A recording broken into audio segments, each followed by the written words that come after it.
Chapter 11 "I keep up every appearance of respectability," Valerie went on, laying her hand on Lisbeth's as if to accept her pledge. "I am a married woman and my own mistress to such a degree that in the morning when Marneffe sets out for the office, if he takes it into his head to say good-bye and finds my door locked, he goes off without a word. He cares less for his boy than I care for one of the marble children that play at the feet of one of the river gods in the Tuileries.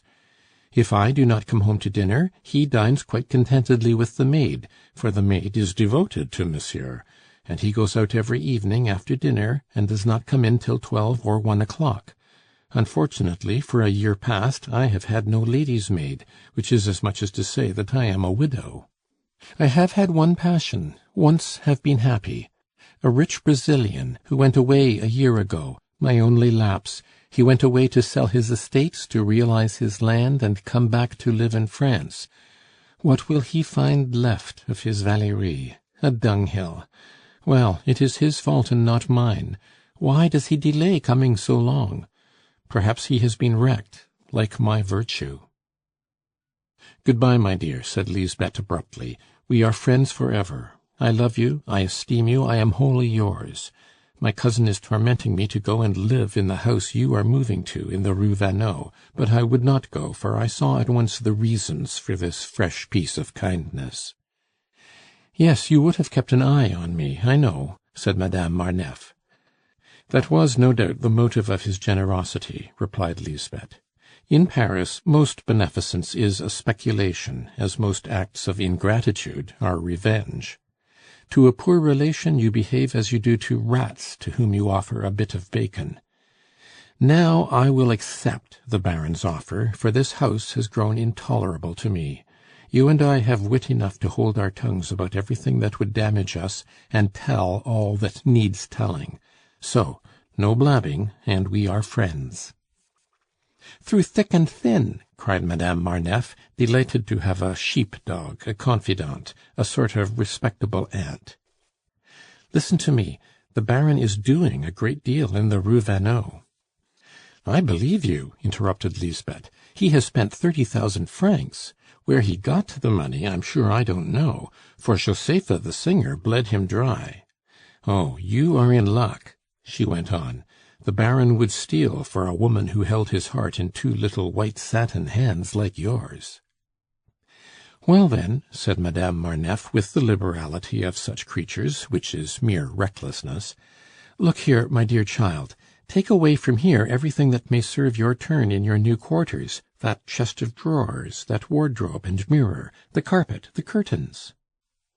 Lisbeth's eyes dilated with excessive joy. She was incredulous of such a gift. "You are doing more for me in a breath than my rich relations have done in 30 years," she exclaimed. "They have never even asked themselves whether I had any furniture at all. On his first visit, a few weeks ago, the Baron made a rich man's face on seeing how poor I was. Thank you, my dear, and I will give you your money's worth. You will see how by and by." Valerie went out on the landing with her cousin Betty, and the two women embraced. "Pooh! How she stinks of hard work!" said the pretty little woman to herself when she was alone. "I shall not embrace you often, my dear cousin. At the same time, I must look sharp. She must be skilfully managed, for she can be of use and help me to make my fortune." Like the true Creole of Paris, Madame Marneffe abhorred trouble. She had the calm indifference of a cat, which never jumps or runs but when urged by necessity. To her, life must be all pleasure, and the pleasure without difficulties. She loved flowers, provided they were brought to her. She could not imagine going to the play but to a good box, at her own command, and in a carriage to take her there. Valerie inherited these courtesan tastes from her mother, on whom General Montcornet had lavished luxury when he was in Paris, and who for 20 years had seen all the world at her feet, who had been wasteful and prodigal, squandering her all in the luxurious living of which the programme has been lost since the fall of Napoleon. The grandees of the Empire were a match in their follies for the great nobles of the last century.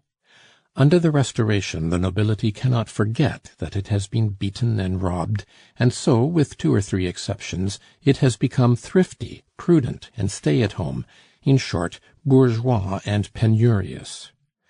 Since then, 1830 has crowned the work of 1793. In France, henceforth, there will be great names, but no great houses, unless there should be political changes which we can hardly foresee. Everything takes the stamp of individuality. The wisest invest in annuities. Family pride is destroyed. The bitter pressure of poverty, which had stung Valerie to the quick on the day when, to use Marneffe's expression, she had "caught on" with Hulot, had brought the young woman to the conclusion that she would make a fortune by means of her good looks. So, for some days, she had been feeling the need of having a friend about her to take the place of a mother, a devoted friend to whom such things may be told as must be hidden from a waiting-maid, and who could act, come and go, and think for her, a beast of burden resigned to an unequal share of life. Now she, quite as keenly as Lisbeth, had understood the Baron's motives for fostering the intimacy between his cousin and herself. Prompted by the formidable perspicacity of the Parisian half-breed, who spends her days stretched on a sofa, turning the lantern of her detective spirit on the obscurest depths of souls, sentiments, and intrigues, she had decided on making an ally of the spy. This supremely rash step was perhaps premeditated. She had discerned the true nature of this ardent creature, burning with wasted passion, and meant to attach her to herself. Thus their conversation was like the stone a traveller casts into an abyss to demonstrate its depth. And Madame Marneffe had been terrified to find this old maid a combination of Iago and Richard III, so feeble as she seemed, so humble, and so little to be feared. For that instant Lisbeth Fischer had been her real self, that Corsican and savage temperament, bursting the slender bonds that held it under, had sprung up to its terrible height, as the branch of a tree flies up from the hand of a child that has bent it down to gather the green fruit. To those who study the social world, it must always be a matter of astonishment to see the fullness, the perfection, and the rapidity with which an idea develops in a virgin nature. Virginity, like every other monstrosity, has its special richness, its absorbing greatness.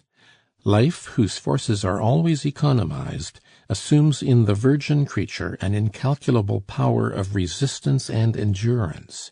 The brain is reinforced in the sum total of its reserved energy.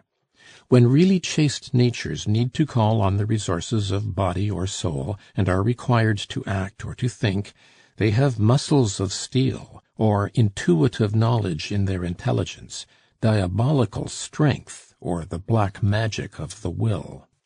From this point of view, the Virgin Mary, even if we regard her only as a symbol, is supremely great above every other type, whether Hindu, Egyptian, or Greek.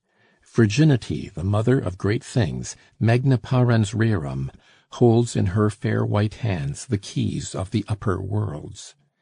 In short, that grand and terrible exception deserves all the honors decreed to her by the Catholic Church.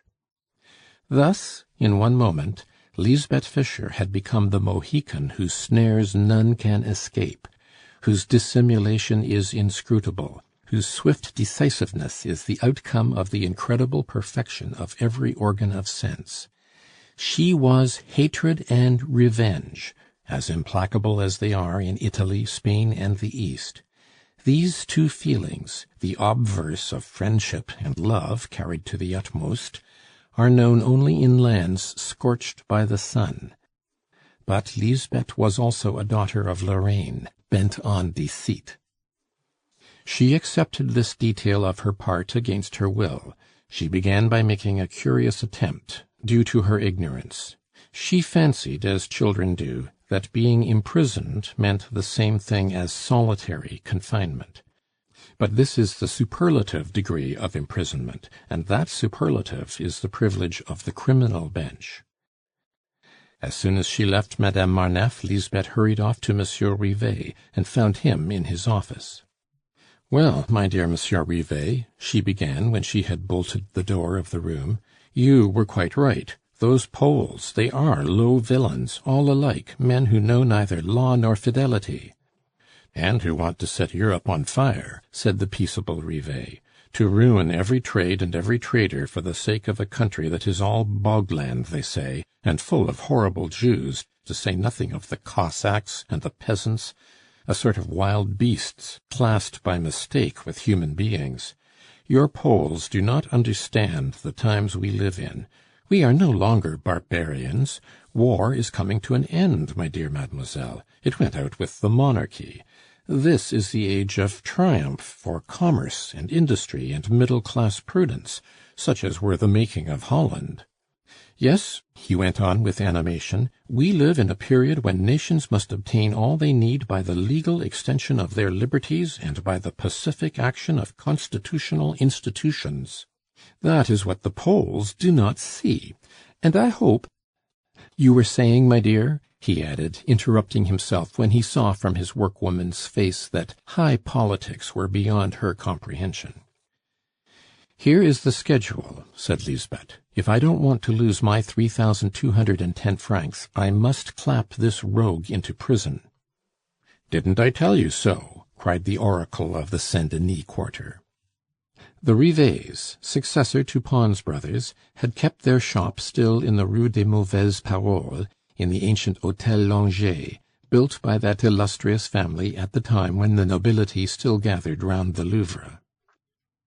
"Yes, and I blessed you on my way here," replied Lisbeth.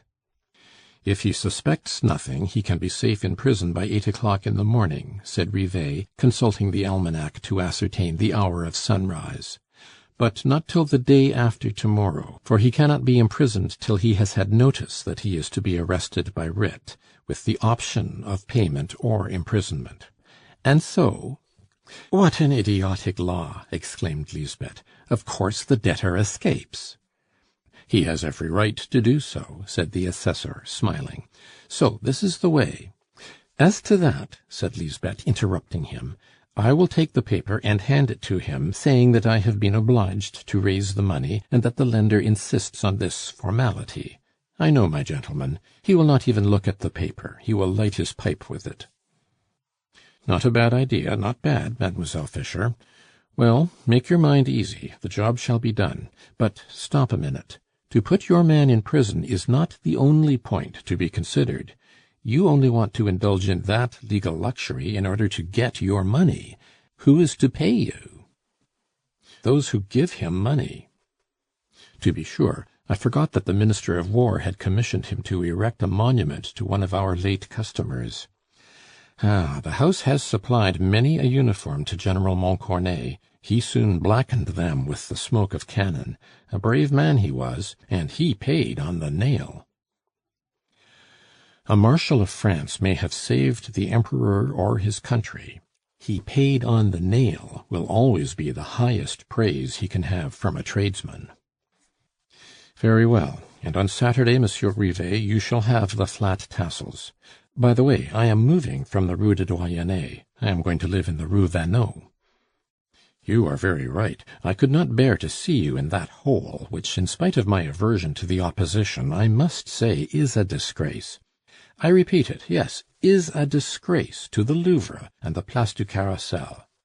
I am devoted to Louis Philippe. He is my idol. He is the august and exact representative of the class on whom he founded his dynasty, and I can never forget what he did for the trimming makers by restoring the National Guard. When I hear you speak so, Monsieur Rivet, I cannot help wondering why you are not made a deputy." "They are afraid of my attachment to the dynasty," replied Rivet. "My political enemies are the king's. He has a noble character, they are a fine family. In short," he said, returning to the charge, "he is our ideal, morality, economy, everything. But the completion of the Louvre is one of the conditions on which we gave him the crown, and the civil list, which I admit had no limit set to it, leaves the heart of Paris in a most melancholy state. It is because I am so strongly in favor of the middle course that I should like to see the middle of Paris in a better condition.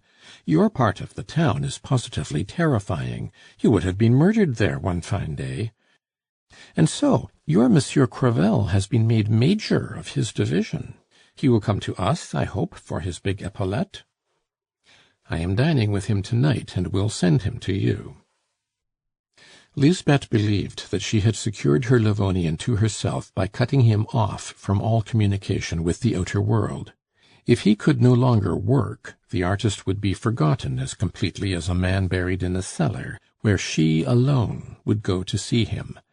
Thus she had 2 happy days, for she hoped to deal a mortal blow at the Baroness and her daughter.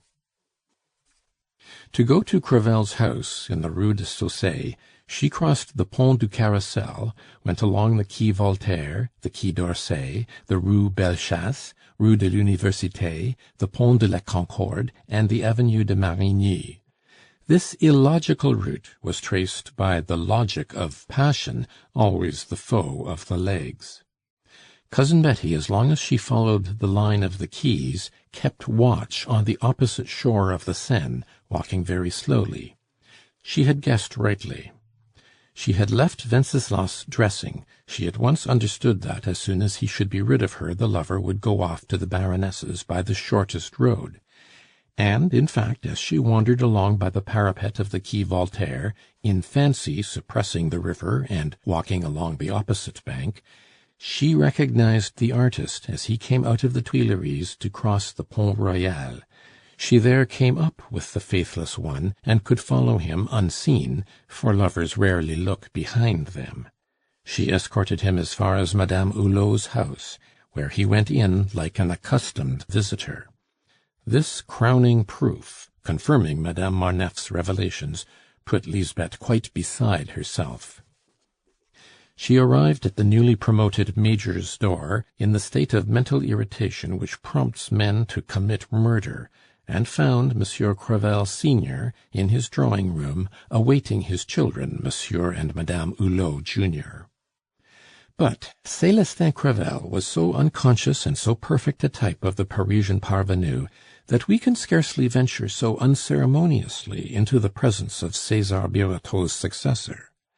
Célestin Crevel was a world in himself, and he, even more than Rivet, deserves the honors of the palette by reason of his importance in this domestic drama. End of chapter 11.